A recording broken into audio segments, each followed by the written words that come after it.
greatest pursuit of every believer when you get born again is to see him.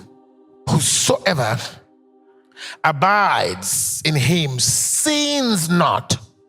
Whosoever sinneth, what happened? Has not seen him, neither know him. So that means John chapter 3, 1 John 3 verse 6 gives us a bit of an understanding of what John meant in chapter 14 verse 7, because he says from henceforth you know him and have seen him. That means, so I know him because I saw him. You see that? And because I see him, I can't sin. I know him because I see him. And if I see him, I can't sin. This now takes us back to where we read. It said, yet in a little while, the world will not see me, but you will see me. I'm trying to bring you to something here. It says, the world will not see me, but you will see me.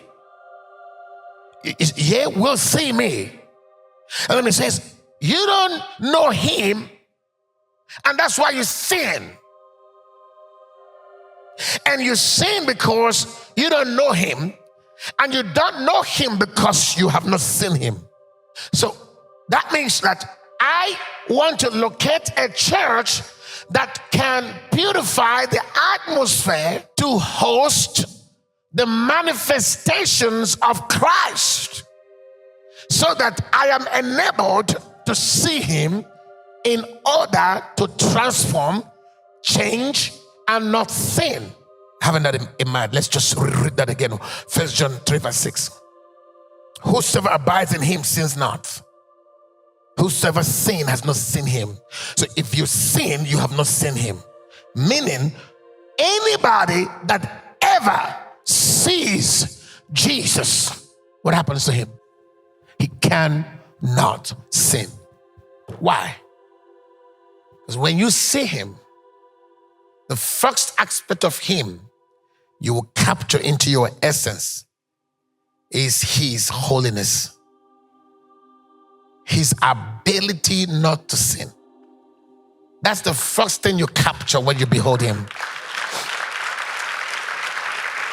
That means the greatest pursuit of every believer when you get born again is to see him.